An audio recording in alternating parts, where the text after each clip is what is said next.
اعوذ باللہ من الشیطان الرجیم بسم اللہ الرحمن الرحیم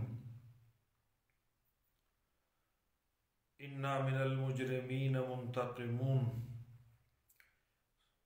بے شک اللہ رب العزت کا وعدہ سچا ہے،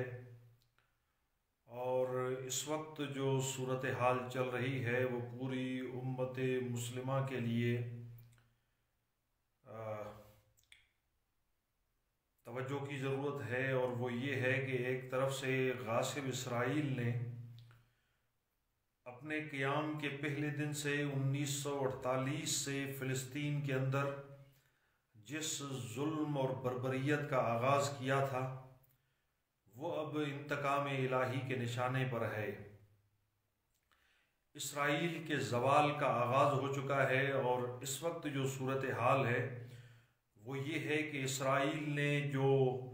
ظلم اور بربریت کی گزشتہ 70 سال میں پوری امت مسلمہ کے خلاف اور خصوصاً فلسطین کے خلاف، ایک طرف سے اس نے فلسطین میں بے گناہ انسانوں کا قتل عام کیا، فلسطین کے مظلوموں کی سرزمین پر قبضہ کیا، انہیں اپنے وطن سے ہجرت کرنے پر مجبور کیا، ان کو اپنے گھروں سے بے دخل کیا، ان کو اپنی سرزمین سے زبردستی نکالا، ان کو جیلوں میں ڈالا، ان کے معصوم بچوں کا قتل عام کیا۔ یہ ایک طرف سے ظلم اور بربریت کیا ایک دردناک داستان ہے۔ دوسری طرف سے اسرائیل نے اپنے ہمسایہ ممالک پہ دھونس اور دھمکی اور چڑھائی کی۔ اس کے جتنے بھی ہمسائے ہیں ان میں سے کوئی بھی اسرائیل کے ظلم اور بربریت سے محفوظ نہیں رہا، چاہے وہ شام ہو، چاہے لبنان ہو، چاہے دیگر خطے کے ممالک ہوں۔ تیسری طرف سے ہم دیکھتے ہیں کہ اسرائیل نے پوری دنیا کے اندر دہشت گرد تنظیموں کو وجود عطا کیا، بم دھماکے کیے، اور امت مسلمہ کے مختلف ملکوں کو اس نے بربریت اور دہشت گردی کا نشانہ بنایا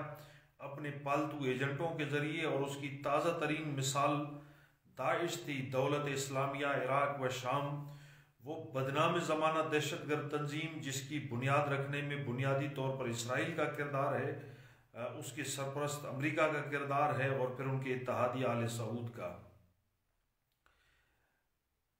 آج اسرائیل انتقام الہی کے نشانے پر ہے۔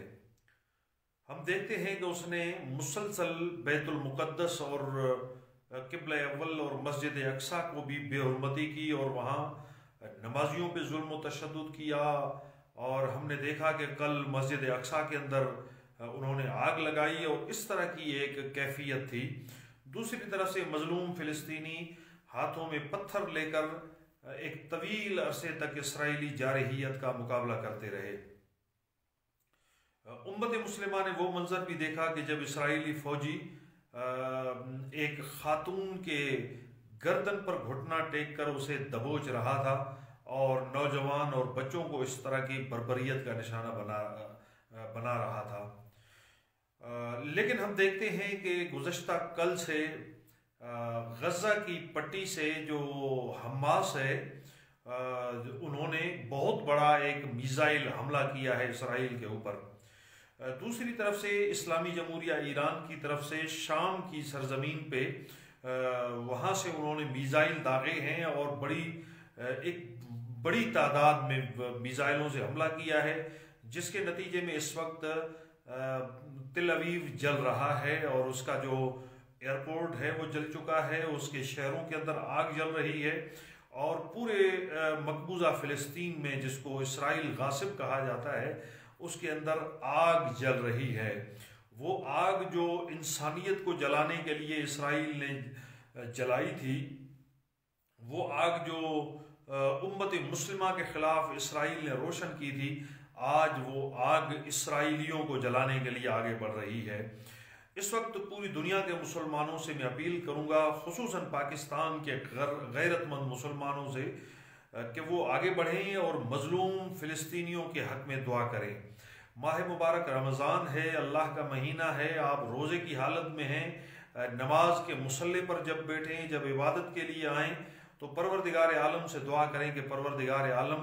فلسطین کی جو جدوجہد آزادی ہے انہیں کامیابی عطا کرے، حماس کو، حزب اللہ کو اور وہ قوتیں جو ریزسٹنس بلاک، جو مقاومتی بلاک اس وقت عالمی سامراجی قوتوں کے خلاف اور خصوصاً اسرائیل کے خلاف برسر پیکار ہے، پروردگار عالم سے دعا ہے کہ اللہ انہیں فتح اور نصرت عطا کرے۔ اس موقع پر یمن کے عظیم اور بہادر لیڈر سید عبد المالک حوثی کو میں سلام پیش کرتا ہوں، ان کی جرأت کو، اگرچہ وہ خود 39 ملکی نام نہاد فوج کے ظلم اور بربریت کے نشانے پر ہے جنہوں نے یمن کو برباد کر دیا ہے، لیکن اس کے باوجود اس عظیم سید نے فلسطین کے مظلوموں کو یہ پیغام دیا ہے کہ ہم آپ کے ساتھ ہیں، اور جب بھی آپ کا پیغام ملا ہم پوری قوت کے ساتھ فلسطین کی مدد کے لیے حاضر ہوں گے۔ انتہائی شرمناک پہلو ہے ان عرب ملکوں کے لیے جو بے ضمیر ہو کر اس پوری صورتحال کا تماشا دیکھ رہے ہیں۔ وہ اسرائیل کے آگے سجدہ ریز ہیں، وہ امریکہ کے غلام بن چکے ہیں، وہ اسرائیل کو تسلیم کر چکے ہیں، جبکہ امت مسلمہ کسی صورت میں بھی غاصب اسرائیل کو تسلیم کرنے کے لیے تیار نہیں ہے۔ پروردگار عالم سے دعا ہے کہ اللہ رب العزت اسرائیل کو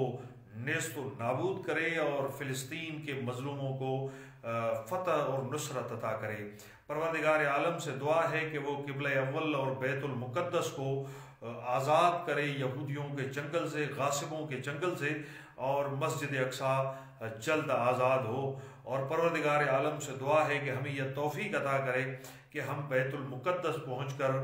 وہاں پہ نماز ادا کریں، اس جگہ پر جہاں سید الانبیاء نے انبیاء الہی کی امامت کرتے ہوئے معراج کی رات وہاں نماز قائم کی۔ پروردگار عالم سے دعا ہے کہ ان مظلوم فلسطینیوں کا جو خون بہا ہے بیت المقدس کی آزادی کی راہ میں، ان عظیم شہیدوں کو پروردگار عالم ان کے لہو کی برکت سے فلسطین کو اسرائیل غاصب کے ظلم سے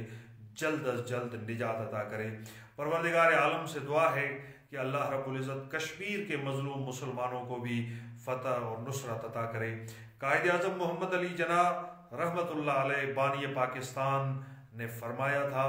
کہ اسرائیل امت مسلمہ کے قلب میں خنجر ہے، اور آج یہ خنجر ٹوٹنے کے قریب ہے، اور انشاءاللہ امت مسلمہ بم دھماکوں سے، ظلم اور بربریت سے نجات حاصل کرے گی عنقریب، اور یہ ظلم کی سیاہ رات ختم ہونے کو ہے۔ انشاءاللہ فتح فلسطین کی ہوگی اور ہم فلسطین کی آزادی کا جشن منائیں گے۔ والسلام علیکم ورحمۃ اللہ وبرکاتہ۔